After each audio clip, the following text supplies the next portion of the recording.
네, 우리 한번 고백합시다. 나는 죽었습니다. 나는 죽었습니다.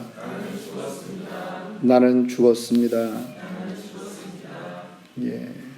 오늘 내 생애 최고의 30일이라고 하는 타이틀, 우리 11번째 시간입니다. 하나됨을 막는 걸림돌이라고 하는 제목으로 로마서 15장 7절 말씀 가지고 묵상하도록 하겠습니다. 요즘 히말라야 산이 그 트래픽이 심하다고 하죠.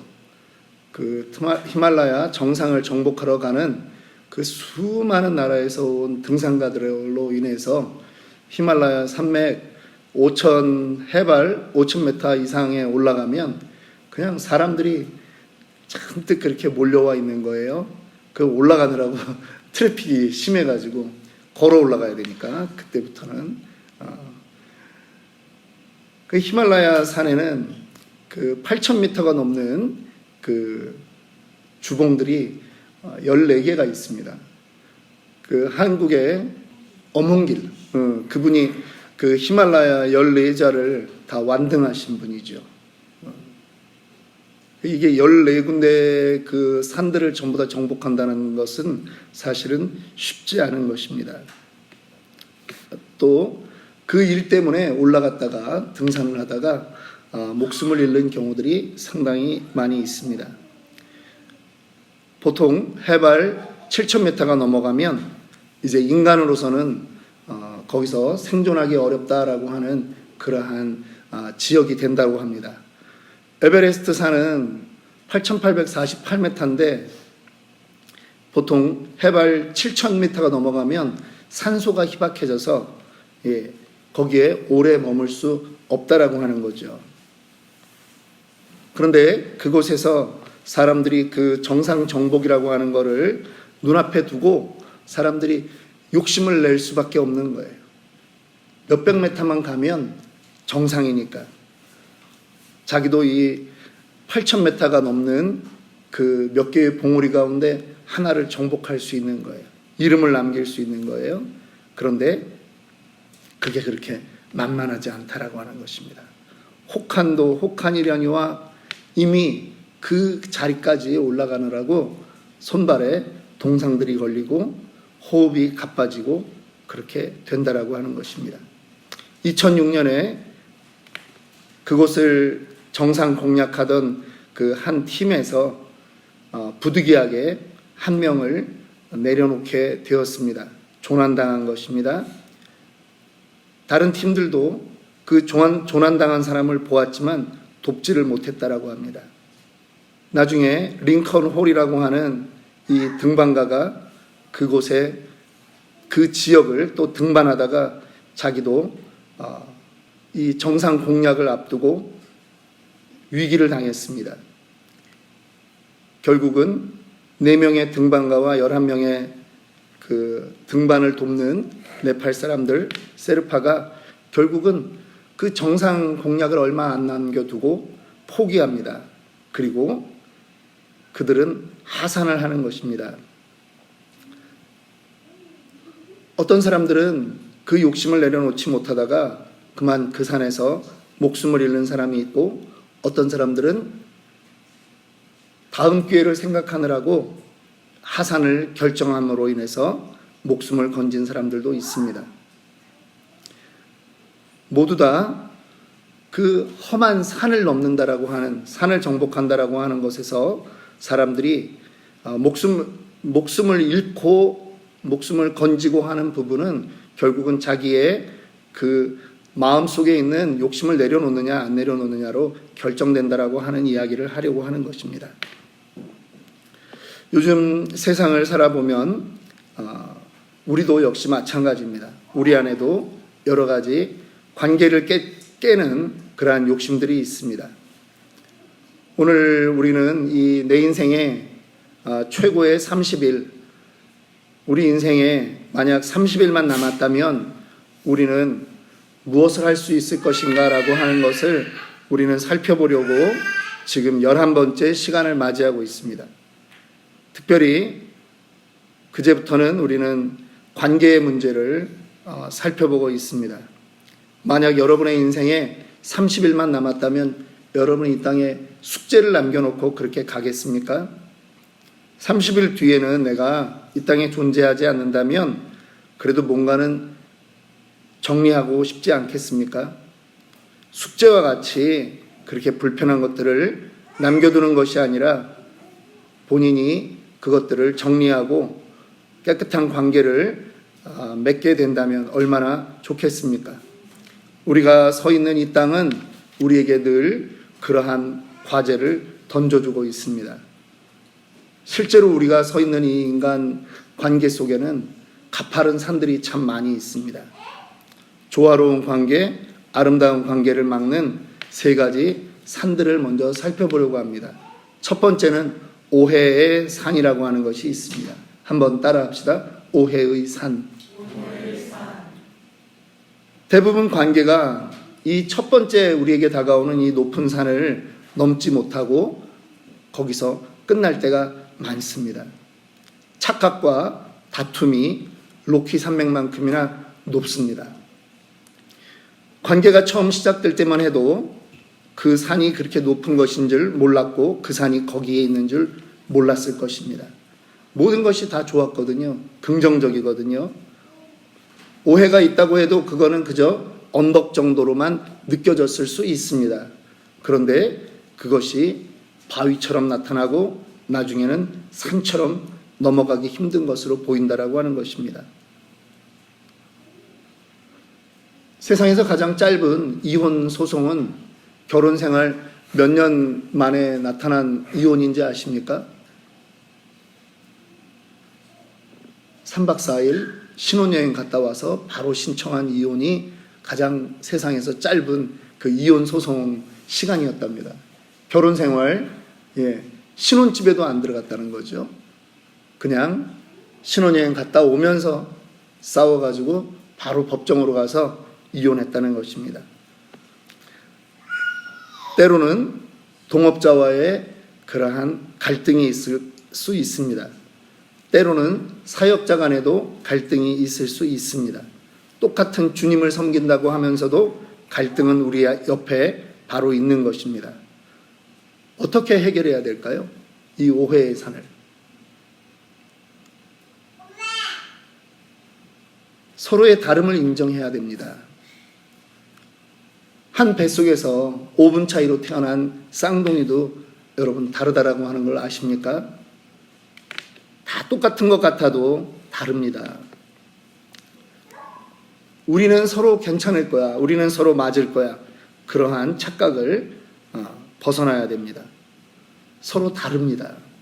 다르다라고 하는 것을 이해해야 됩니다. 그것을 인정해야 됩니다. 우리는 인간이기에 잘못된 의사소통과 오해는 불가피하게 우리의 삶에 늘 존재한다라고 하는 것이죠. 우리끼리는 괜찮을 거야. 안전할 거야. 그런 것은 없습니다. 두 번째, 오해의 산 말고 두 번째 나타나는 산이 있습니다. 그것은 이기심의 산입니다. 따라합니다. 이기심. 빅토리가 아닙니다. 나 먼저라고 하는 거죠. 나 먼저. 당신이 내게 맞춰줘야지. 이것이 모든 사람이 원하는 것입니다. 내가 주인공이고 내가 주체라고 하는 거예요. 보통 집에서 TV 프로 그 채널 결정권이 누구에게 있습니까? 우리 문집사님네는 안 보세요? 그것 가지고 안 싸워요? 다른 거 가지고 싸워. 난 또 평생 안 싸운다는 줄 알았어요. 네. 예화를 내가 지금 잘못 골랐다는 생각이 들면서 이거 설교 내용을 바꿔야 되나. 어쨌든 집에서 누가 결정권을 가지고 있는지 모르지만 사람들은 다 양보하려고 하지 않습니다. 자기가 주도권을 가지려고 합니다. 주변 사람에게 뭐가 필요한지 알기보다는 내 자신이 원하는 것을 얻으려고 합니다. 나 먼저의 사고방식이 우리에게 있습니다. 나 우선. 그런데 그것이 결국은 우리 공동체를 하나 되게 하지 못하는 걸림돌이 되는 것입니다. 누군가를 히말라야 8,000고지의 그 죽음의 자리에 그냥 남겨놓고 내려오는 그런 일이 될 수도 있다라고 하는 것입니다. 이기심이 있으면 그 공동체는 지속적인 갈등이 나타납니다. 해결책을 발견해야 되는데 서로 자기 의견을 굽히지 않으면 이것이 오래가기 힘듭니다. 이때는 무엇을 해야 됩니까?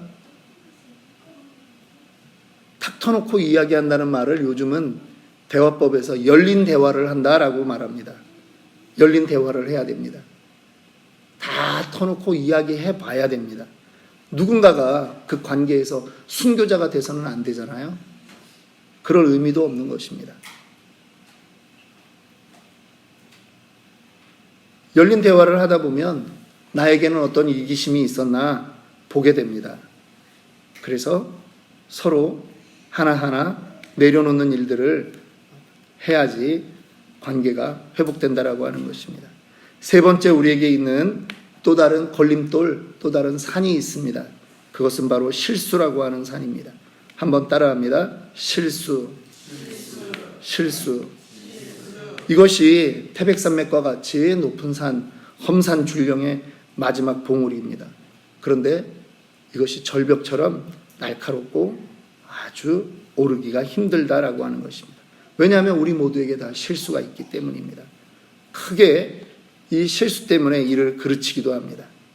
많은 관계가 이 실수라는 산을 넘지 못해서 영원히 깨지는 그러한 일들을 겪게 되는 것입니다. 어떤 사람의 행동, 어떤 사람의 말 때문에 상처를 입습니다. 나는 괜찮아. 그런 일은 없습니다. 참는 거지.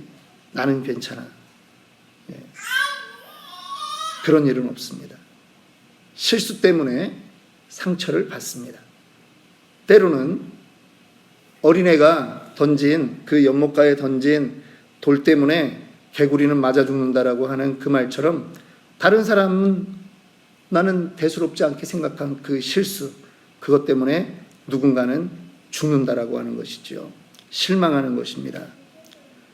산이 너무 높습니다. 산이 너무 높습니다. 이 세 가지 산들이 우리 앞에 늘상 놓여져 있습니다. 오를 수 없을 것 같습니다.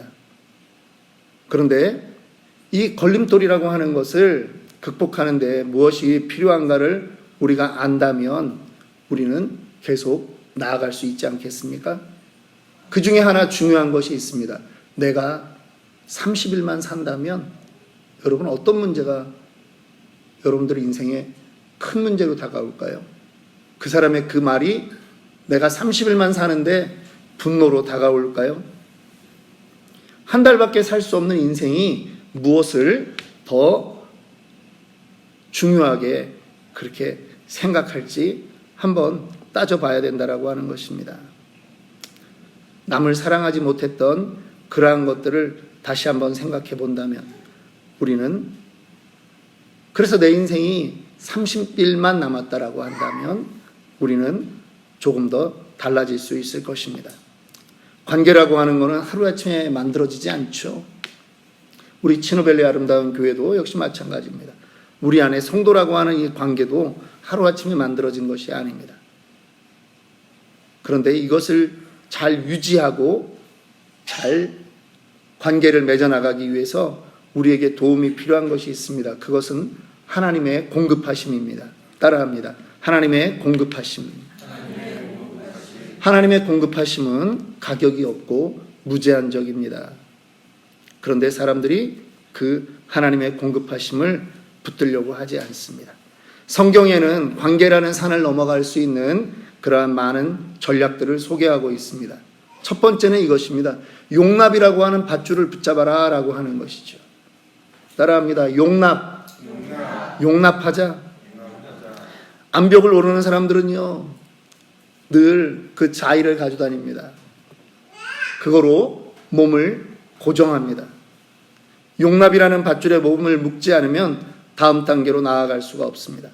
오늘 본문 말씀 7절 말씀 우리 한 절인데요. 다시 한번 읽도록 합시다.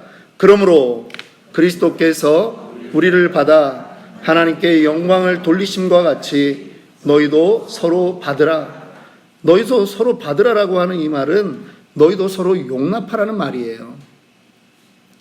관계에서 가장 큰 실수와 어려움은요, 상대방을 내 마음대로 바꾸려고 하는 것입니다. 다른 사람을 바꾸는 대신 이해하고 그것을 용납해야 되는데 우리는 전부 다 용납하고 이해하기보다는 바꾸려고 하죠. 결혼 생활 30년이 넘었습니다. 그런데 배우자 때문에 화가 난다면 그건 아직도 내가 바꾸려고 한다라고 하는 것이죠. 용납이 없다라고 하는 것입니다. 제가 사업하면서 몇 가지 아주 쓰라린 그러한 경험이 있었습니다. 한 번은 강사가 너무 잘 가르치는 거예요. 제가 있던 곳에 명문대학에 우리식으로 얘기하면 중문과죠. 걔네들은 이제 국문과인데 대학원생인데 이 친구는 훈련을 안 시켜도 강단에 세워놨더니 강의를 너무 잘하는 거예요. 한 20명을 가르칩니다. 근데 어느 날 전화가 왔습니다. 한국 학생이 남자 학생으로 기억이 되는데요. 전화가 왔어요. 그러니 저한테 그러는 거예요. 퉁명스럽게. 어떻게 강사 교육을 그렇게 시키십니까? 그러는 거예요. 내가 깜짝 놀라가지고 무슨 일이시냐고 그랬더니 강사가 수업 중에 껌을 씹었다는 거예요.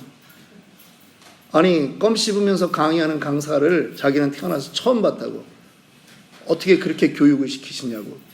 그래가지고 저도 놀랐습니다. 규정에 그런 것들이 있는데, 예를 들면 새끼 손톱 기르지 마라. 이 중국 사람들은 새끼 손톱 길게 기르거든요. 다용도로 사용합니다. 근데 강의를 잘하는 그 강사가 그러면 안 되죠. 그래서 불렀습니다. 너 오늘 강의하면서 껌 씹었냐? 이게 여러분 껌 씹었다는 얘기가 진짜 오리지널. 예. 그랬더니 얘가 당당하게 그러더라고요. 껌을 씹었다고. 그래서 너무 떳떳하게 얘기하니까 내가 당황스러운 거야.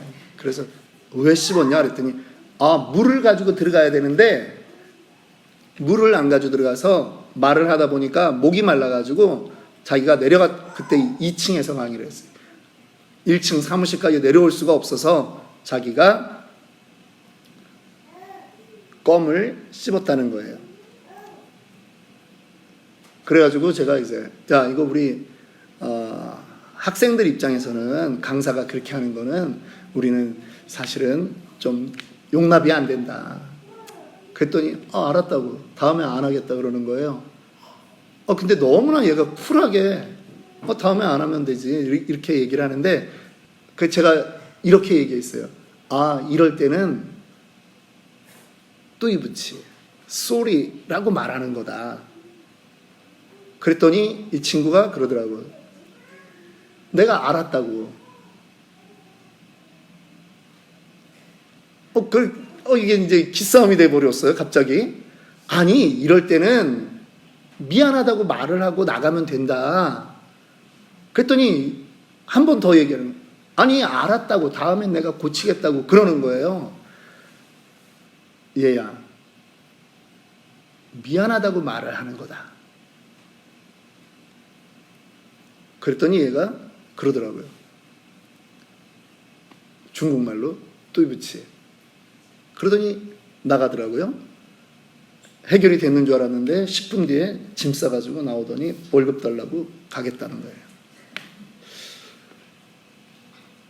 저에게는 이 일이 너무나 황당했습니다. 우리는 그냥 죄송합니다 원장님 이렇게 할 수 있는 일이 왜 얘는 이렇게 힘들었을까? 나중에 제가 중국인 교수랑 이 일을 얘기들을 좀 했습니다. 그랬더니 자기라도 그랬을 거라는 거예요. 왜? 그냥 쏘리 그러면 안 되냐? 우리는 그 얘기를 우리는 편하게 하는데. 그랬더니 그 친구가 이렇게 이야기해 주더라고요. 야, 중국 사람에게 쏘리라고 하는 거는 자기가 잘못했다는 것인데 1966년부터 1976년까지 문화대혁명이라고 하는 그 10년 동안 얼마나 많은 지식인들이 죽창에 맞아 죽었는데, 그래서 우리는 미안합니다, 죄송합니다 이 말을 안 한다라고 인정하는 거잖아요. 그러면 곧 이거는 나에겐 죽음이었다라고 하는 거죠. 그 백그라운드가 있다라고 하는 거예요. 그 강사가 그런 차원에서 했는지 안 했는지 저는 모르겠어요. 그런데 서로의 문화가 충돌했어요. 만약에 부부끼리라면 이거죠. 아내가 뭔가 잘못했어요. 남편의 입장에서 이거는 사과를 받아야 돼. 여보, 미안하다고 나한테 얘기를 해야 되는 거야, 이때는. 그랬더니 아내가 이야기하는 것입니다. 그래? 쏘리. 그리고 짐 싸서 친정에 갔다는 얘기. 저는 사과 한번 받아보려다가 정말 훌륭한 강사를 잃어버렸어요. 내가 중국 문화를 나름대로 많이 배웠고 많이 안다라고 했지만 내가 한국식으로 이걸 관철시키려고 하다가 이 걸림돌 때문에 저는 좋은 사람을 잃어버렸어요. 이해한다고 하는데도 나의 선에서만 이해가 되고 그 사람을 완전히 다 용납하는 그런 일들이 잘 안 됐더라고요. 여러분들에게는 이런 실수가 없습니까? 여러분들의 부모님으로부터 혹은 여러분들의 가정에서 형성된 30년, 40년의 그 습관을 가지고 여러분의 배우자, 여러분의 자녀, 여러분의 이웃에게 관철시키려고 했던 것, 여러분 바꾸셔야 됩니다. 이 걸림돌을 넘어가려면 용납해야 됩니다. 첫 번째 우리가 넘어야 될 방법은 용납이라고 하는 것입니다. 두 번째, 용납하는 과정에서 우리에게 필요한 것이 있습니다. 사랑이라고 하는 것입니다. 사랑은 힘이 있습니다. 사랑은 능력이 있습니다. 암벽 얘기를, 등산 얘기를 계속 하는데요. 여러분 등산할 때 가장 중요한 게 뭔지 아십니까? 가끔 한국에서 옛날에 등산을 할 때 어떤 사람들은 너무나 준비 없이 그냥 아주 간단한 신발, 거의 실내화 수준의 신발을 신고 산을 올라오는 여자분들을 보면 답답합니다. 이 산이 그렇게 만만한 산이 아닌데. 여러분 산을 갈 때는요, 신발이 가장 중요합니다. 그런데 특별히 이 등산을 전문적으로 하는 사람들이 암벽을 탈 때는 그냥 등산화를 신는 게 아니에요. 암벽 등산화가 따로 있습니다. 이거는 아주 찰곰으로 돼가지고요, 바위에 짝짝 달라붙어요. 튼튼한 관계를 맺어주는 것에 사랑의 작은 행동들이 필수적으로 요구됩니다. 사랑의 작은 행동들은요, 주변 사람들에게 확신과 안정감을 가져다 줍니다. 서로 일체감을 느끼게 한다라고 하는 거예요. 그 밀착력으로 정상으로 올라갈 수 있는 것입니다. 그냥 내 힘으로 다 가는 것이 아니라 사랑이라고 하는 그 밀착력이 필요하다라고 하는 것이죠. 세 번째, 한 걸음 한 걸음 올라갈 때마다 그 발로 디디는 그 접지점이 필요한데 우리는 그거를 용서라고 하는 말로 바꿀 수 있습니다. 관계가 서로 형성되고 관계가 성장하고 성숙되는 그러한 과정 속에 용서가 반드시 필요합니다. 좋은 관계는 용서 위에 세워지는 것입니다. 용납은 저 사람의 다름을 인정하는 것이라면, 용서는 이미 그 다름 때문에 나에게 온 실수, 나에게 온 상처에 대한 나의 해결이라고 하는 거죠. 용서하는 거예요. 실수라고 하는 그 산에 막혔을 때 관계를 서로 이어주는 말은 괜찮아, 오히려 내가 미안해. 혹은 미안해, 용서해줘 라고 하는 말이에요. 오해라고 하는 것, 이기심이라고 하는 것, 실수라고 하는 그 걸림돌이 우리를 하나 되는 것에서 막고 있습니다. 모든 관계에 숨어있는 복병들입니다. 우리는 이것들을 극복하고 서로에게 더 가까워져야 합니다. 다릅니다. MBTI를 하는 이유가 그것입니다. 디스크 성격 검사를 하는 이유도 그것입니다. 나와 다른 사람들이 함께 있다라고 하는 거죠. 다 똑같은 사람만 있으면 행복하겠습니까? 그렇지 않습니다.